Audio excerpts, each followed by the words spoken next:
বিবাহিত ছেলেরা নিজের বউকে নিয়ে টেনশানে আছেন নাকি কনফিউজ, ধরে রাখবেন না ছেড়ে দেবেন কিছুই বুঝতে পারছেন না? তাহলে আমার মুখে মহাপুরুষের বাণীগুলি শুনুন, অবশ্যই ভালো লাগবে। আমি 100% গ্যারেন্টি দিয়ে বলতে পারি আপনার কলিজা পুরো ঠান্ডা হয়ে যাবে।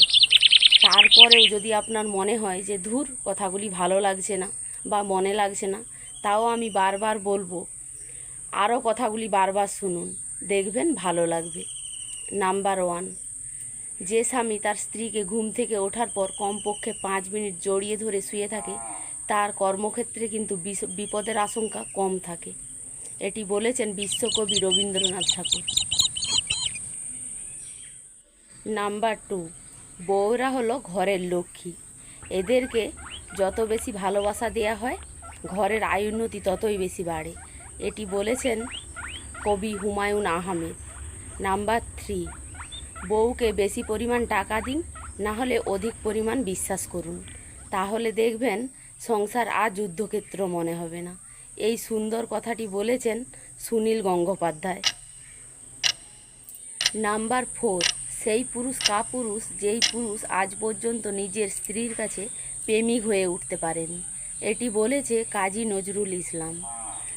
নাম্বার 5, প্রত্যেক দিন স্ত্রীকে একবার আমি তোমাকে ভালোবাসি কথাটি বললে শরীরের সব দুশ্চিন্তা আর মনেরও সব দুশ্চিন্তা দূর হয়ে যায়। এটি বলেছেন সত্যজিৎ রায়।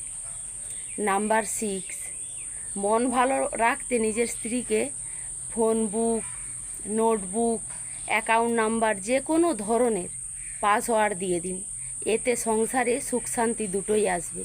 এটি বলেছেন মার্ক জুকারবার্গ। নাম্বার 7, ছেলেদের তুলনায় মেয়েদের মনে রাগ এবং অভিমান এবং ভালোবাসা সবকটাই বেশি থাকে। তাই স্ত্রীর অভিমানের ভাষা বেশি হলে তাকে ভালোবেসে অভিমান তার ভাঙিয়ে দিন, তার ভুল ভাঙিয়ে দিন, তার উপর অযথা চটে যাবেন না। এটি বলেছেন ঈশ্বরচন্দ্র বিদ্যাসাগর।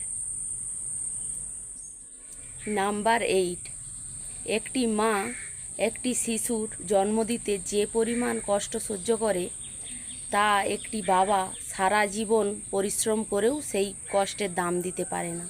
তাই প্রত্যেকটি স্বামীর উচিত তার সন্তানের মাকে কোনো রকম কষ্ট না দেয়া, তার অনুভূতি বোঝা বা তার স্বপ্নগুলোকে পূরণ করার চেষ্টা করা।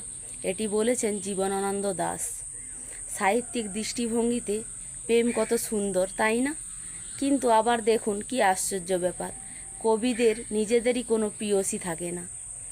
তাই যতটুকু আছে বা যেটা আছে সেটা নিয়েই স্বামী স্ত্রী দুজনেই খুশি থাকুন আর আনন্দে থাকুন, দেখবেন সংসার একদম সুখের হবে, জীবন কখনোই যুদ্ধক্ষেত্র মনে হবে না, আর ঝগড়াঝাঁটিও হবে না।